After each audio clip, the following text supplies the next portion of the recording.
Hangover को already loss करने को। रिस्पॉन्स तो मिल ही रहा है आपको ट्रेलर से।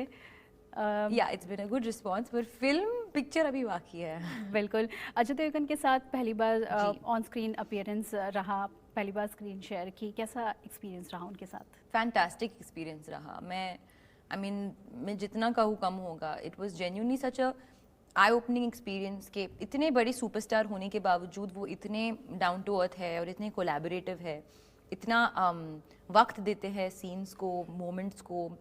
मतलब उनको जल्दी जल्दी काम नहीं करना है, उनको ठीक से अच्छे से काम करना है, वो पूरा पूरा देते हैं। सेट से नहीं निकलते, मतलब सिर्फ बाथरूम जाने के लिए मतलब शायद निकलते हैं, otherwise he sitting on set the whole time.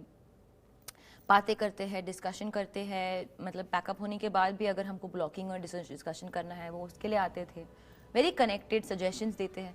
So I was mighty impressed, और ऑनेस्टली मैं I am not to be impressed, but I was, मेरा बस ये मानना था कि उनको, मतलब it was just such a delight and pleasure to have that experience with him. Specially बात करें ब्रह्मास्त्र भी आने वाली है, उसमें भी कोविड के चलते रिलीज़ को लेकर काफ़ी डिले हो गया। How eagerly you are looking forward to that?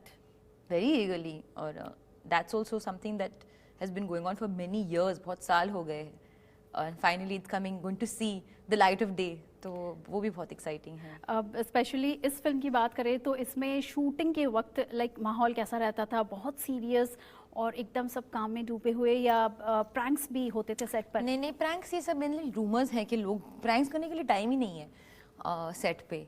पर ऐसे नहीं कि हम लोग सीरियसली मतलब मरोस होके काम कर रहे हैं।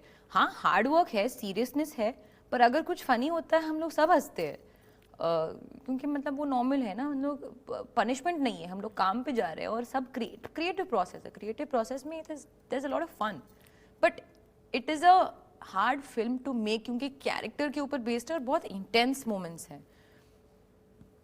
और sir is that kind of person कि वो बहुत पर्टिकुलर है अपनी फ्रेम को लेकर, परफॉर्मेंस को लेकर, छोटी छोटी चीज़ों को लेकर बहुत ही पर्टिकुलर है। तो उसकी वजह से everybody has to be on high alert, otherwise वो कहीं ना कहीं छूट सकता है। So the alertness is very high, पर इसका मतलब ये नहीं है that we are not having a good time.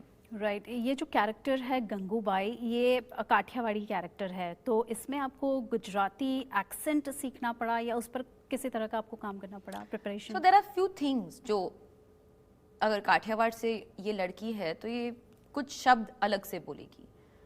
तो श को श को श नहीं स बोलेगी, ज को ज नहीं ज। तो थिंग्स लाइक दैट, तो वो अगर आप डाल दो तो वही से एक थोड़ा सा डिफरेंस आ जाता है।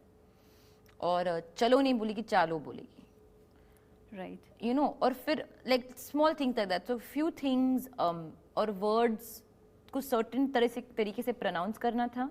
पर क्योंकि वो एक काठियावाड़ी है, पर वो जब बॉम्बे आती है तो ज़्यादा टाइम बॉम्बे में स्पेंड करती है, तो वह एक महाराष्ट्रन बम्बईया ट्वैंग भी लाना था। तो I had to be a combination of two things, जो या that we try to do, and hopefully it's come out well.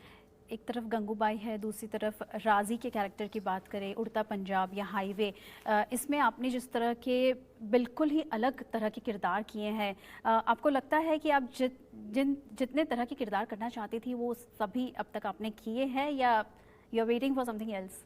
नहीं, अभी ज़िंदगी बाकी है, बहुत सारी किरदार शायद आएंगे, but so far it has been quite satisfying.